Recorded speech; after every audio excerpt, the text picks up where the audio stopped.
பாஜகவுடன் கூட்டணி இல்லை என்பதை ஏற்கனவே தெளிவுபடுத்தி விட்டதாக அதிமுக பொதுச் செயலாளர் எடப்பாடி கே பழனிசாமி திட்டவட்டமாக தெரிவித்தார்.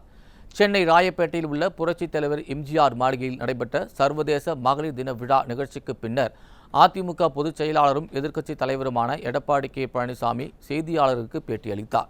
அப்போது விடியா திமுக ஆட்சியில் பத்திரிகையாளர்களுக்கே பாதுகாப்பு இல்லாத நிலை ஏற்பட்டுள்ளதாகவும் பத்திரிகையாளர்களின் பாதுகாப்பை அரசு உறுதி செய்ய வேண்டும் எனவும் எதிர்க்கட்சித் தலைவர் தெரிவித்தார். பத்திரிகையாளர்கள் ஊடகவியலாளர்களை தாக்குவது கண்டிக்கத்தக்கது என்ற அவர், விடியா திமுக ஆட்சியில் மக்கள் நிம்மதியாக இல்லை என்றும் அரசு ஊழியர்களும் போராடி கொண்டிருக்கிறார்கள் என்றும் தெரிவித்தார். கடந்த 3 ஆண்டு கால திமுக ஆட்சியில் குப்பை வரி முதல் சொத்து வரி வரை உயர்ந்துவிட்டதால் அனைத்து தரப்பு மக்களும் அவதியுற்று வருவதாகவும் கூறினார். தமிழர்களின் உரிமைகளை நிலைநாட்டவும் தமிழக மக்களின் வளர்ச்சிக்காகவும் அதிமுக நாடாளுமன்ற தேர்தலை சந்திக்கிறது என்று கூறினார். திமுக கூட்டணிக்கு 38 எம்பிகள் இருந்தும் தமிழகத்தின் உரிமைக்காக நாடாளுமன்றத்தில் குரல் கொடுக்கிறார்களா என்றும் அதிமுக பொதுச் செயலாளர் கேள்வி எழுப்பினார்.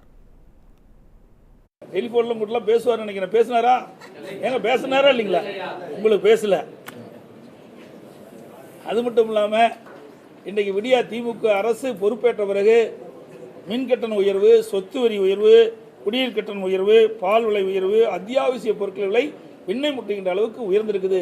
இவ்வளவும் வச்சுக்கிட்டு நாட்டு மக்கள்கிட்ட போய் நலமான்னு கேட்டா எந்த மக்கள் நலமான்னு சொல்லுவாங்க?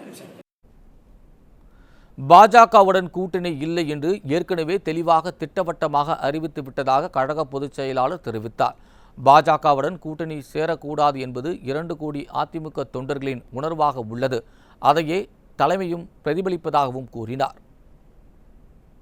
அதாவது ஏற்கனவே 25/9/2023 அன்று இதே தலைமை கழகத்தில் மண்மனச்சம்பல் புரட்சித் தலைவர் எம்ஜிஆருடைய மாளிகையில் மாவட்ட செயலாளர்கள், தலைமை கழக நிர்வாகிகள், நாடாளுமன்ற உறுப்பினர், சட்டமன்ற உறுப்பினருடைய கூட்டம் நடைபெற்றது.